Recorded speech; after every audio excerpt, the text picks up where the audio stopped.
a stay-at-home dad, watching Disney movies he never had. His daughter digs through all the VHS, crushing the classics in a princess dress. Informed like Scuttle, Kurt's got your ticket, making it real like Jiminy Cricket. Most are off the Captain Hook, but if the Tweedledum, he'll be taking more shots than Bambi's mom. Leaves him raised like Simba, or cracked like the beach dishes. He'll show you a whole new world, you won't need 3 wishes. Stay at home, Disney Dad.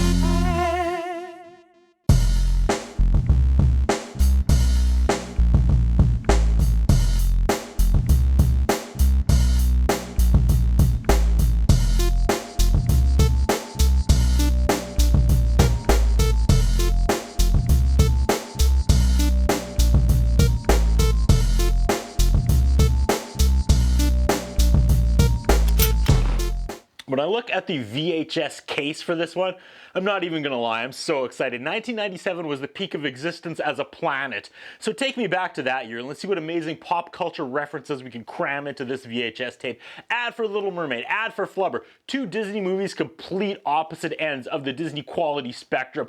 What do we have here? It's Mr. Magoo. This looks so stupid, it's probably amazing. I feel like people have probably tried to cancel Mr. Magoo by now.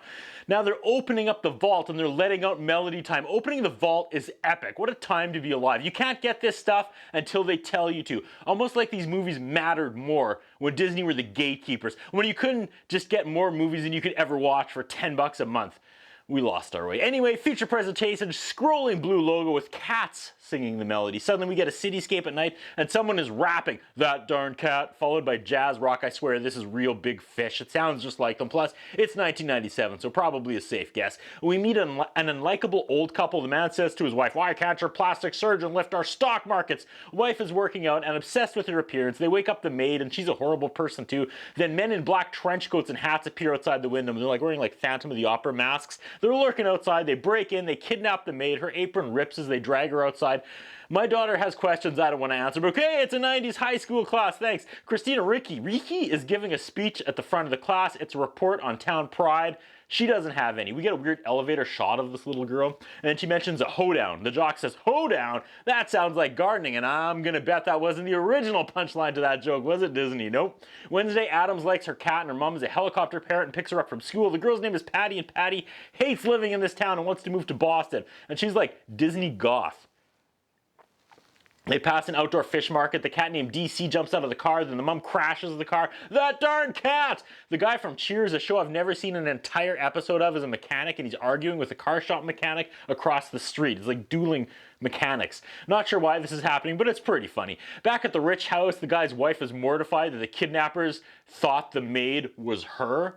She's like, "I'm thin and pretty." There's a bumbler detective that has no clue. The chubby white cop is making fun of the bumbler detective, and it's weird to see the cool looking African American being the bumbler while the chubby white guy is the cool one. And settle down, I'm not making any sort of point, just an observation. Usually it's the opposite in these movies. Elsewhere, a duo of local security guards almost run over Patty and the cat. We meet Mrs. McCracken, who wants Patty and her mom to go pick up some ground chuck for her because she's old. So they go to the butcher shop and the cat is just loose in there chowing on raw meat. Gross. They invite the female butcher to their annual cat show this weekend. Patty Randall is the girl's first name. DC is the cat, as I mentioned. And mom and dad want to sell the cat. And here we go. Idiot dad. You know, when I was younger, it didn't bug me how Disney movies and just like kids movies in general portrayed parents as painfully lame. But now that I'm a parent, I'm constantly triggered by this. Forget about Disney's portrayal of young women. The real offensive stereotypes are Disney parents. Like if they're not dead, they're barely alive. You know what I mean? The dads just sit in the chair behind their newspaper making noises, oblivious to their surroundings, and only offer, "Well, make sure you don't leave the basement light on again." I guess the cat sneaks out every night at 8 and has like a secret life. Turns out the kidnappers are holding the maid for $1 million ransom, hashtag 1997. The cat patrols the town at night. Inside the meat shop, the butcher lady is dressed to the tens and is dancing. Respect. No, she's dancing to the song Respect. Next door, in the diner, an older couple are also dancing. The cat eventually finds the kidnapped maid tied up in some warehouse. The maid scratches hell onto her watch and puts it around the cat's neck, and the cat leaves on the back of a garbage truck. Epic! The next morning, the family find the watch on the cat, and they notice the newspaper. The picture of the missing maid is wearing the same watch on the cat, and Patty says, "It says hell." And Patty's mom says, "It says hell." And my daughter says, "What's hell?" And we find out the wealthy family is actually $17 million in debt, so they can't pay for this. Mom and daughter are in the car with the cat, and Help Me Rhonda's on the radio, and Patty realizes the lady was trying to scratch help, not hell, on the watch. She goes to the police don't believe her. Amazing doo-wop music in this movie. She goes to a malt shop that we saw the old couple dancing before, and they hate this town too. Suddenly jazz music and a bus. She scratches the P into the watch so it says help instead of hell, and then she goes to the detectives. She meets the bumbler detective from before. They like pawn her off to him. He explodes at the other agents, is like, "You sent me a little girl with a cat. I try so hard to be taken seriously." That escalated quickly. She shows him the watch, and suddenly he's all in. He searches the watch, and it's a rare Timex. It's a promotional Timex, and only 2 were sold in the city, and 1 was to the maid. He wants a team of 4 men to go solve this mystery that night. Patty goes back to the malt shop and meets her parents there and gives them 2 tickets to the Open Bucket Community Theater production of Cats for her parents, so just to get them out of the house that night while they run this espionage operation. Zeke is the bumbler detective. He comes over that night and he's taking pictures of the cat, and he sees a bloody twig stuck to it. It's a clue! They send his team to shadow Agent X, which they're not excited. It turns out to be a cat. The team scoffs. 8 o'clock hits and the streetlights flicker, and the agents outside say it just got cold. It's 8 and the cat doesn't leave. And for some reason, Patty thinks that's hilarious that the cat isn't doing anything that she promised it would. Like, lady, you managed to get a detective and a team of 4 men to follow your cat on this lead. And if this goes bad, doesn't that reflect poorly on you?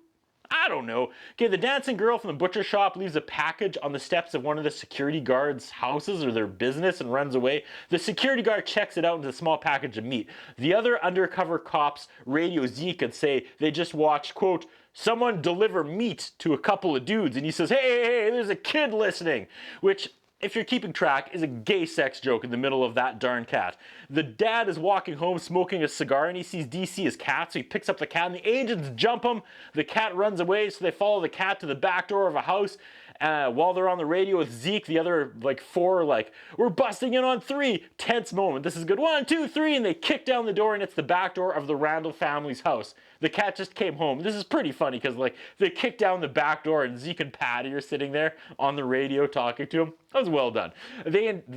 Elsewhere, they're interrogating the dad at the station. They realize he's related to Patty Randall. Zeke and Patty are now on the case themselves. They see the old lady, McKechnie or whatever her name was, in her apartment. She's chartering a plane to Argentina. No luggage, one way. Maybe she's not a shut-in. First class, spare no expenses. Where is she getting all this money? Then they see the meat lady dancing to Right Said Fred, and her phone rings, and she answers, and she's angry. She's like, take the order. It better be there or it's dead meat. The security guards are checking on more mysterious meat deliveries, and Zeke and the girl think they've solved the mystery, and the security guys, Mrs. McCracken, and the meat lady are all in on the kidnapping. They see a guy in a ski mask destroying cars. They chase him, and Zeke falls and bangs his head. Patty can't believe this whole town is full of criminals.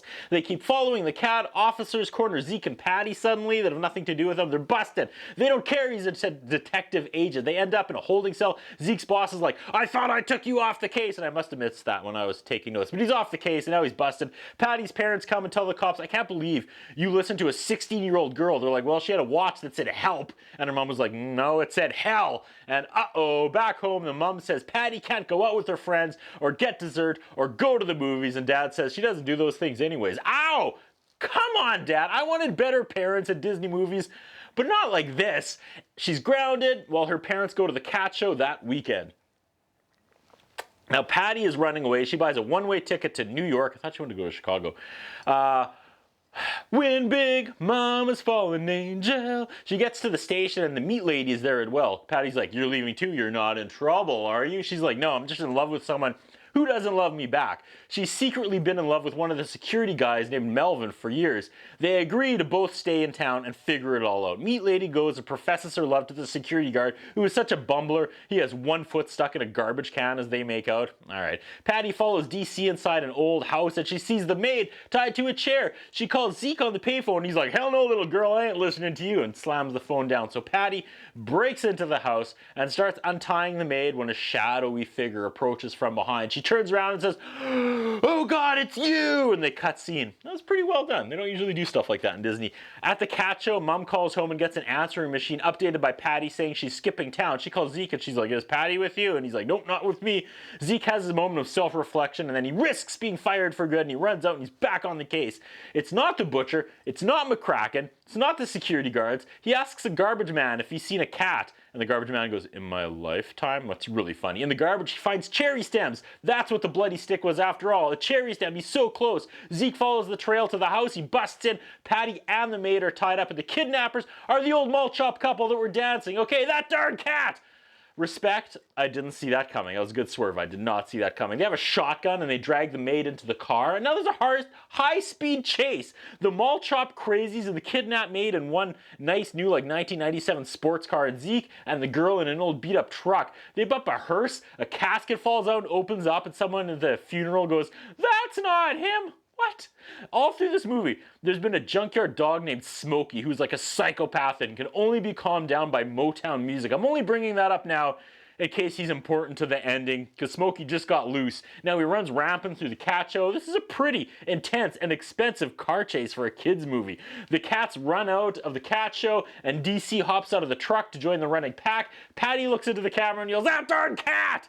The gas station mechanics are still fighting, and then their shops explode because someone threw a cigarette out. I don't know. This movie looks so expensive suddenly. Crazy car chases, exploding sets, using actual 50s and 60s radio hits. This is nuts. Was this ever in a theater? How did they ever recoup their money for this? I've never heard of this movie until today. The engine falls out of the truck. Zeke and the girl are driving as the kidnapper's car smashes into a building. Every shot looks expensive. What was the budget in 1997 for that darn cat? The mall chop folks are arrested. Patty's parents are sorry. Zeke is a hero. Maid Lucy is back with a rich, not rich couple. The wife is stuffing her face with chocolate now because she doesn't care about her appearance. At school, Patty has friends now because she's in the paper as a hero. "Hey Patty, I'm having a party. You want to come?" She's all cool with the cool kids now, I guess. She's popular and she loves it. I'm not sure what the lesson here is.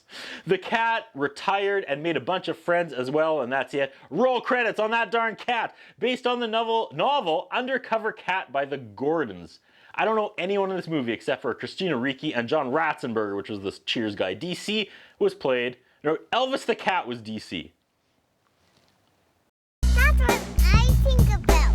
What do you think? What we have is a concern about Curtis Anderson. His interviewing style is not the best. His personal appearance is not the best. I was wondering if the man has some kind of a hold over the channel that he's allowed to be employed for so long with the standards of journalism and personal appearance that he has. Thank you.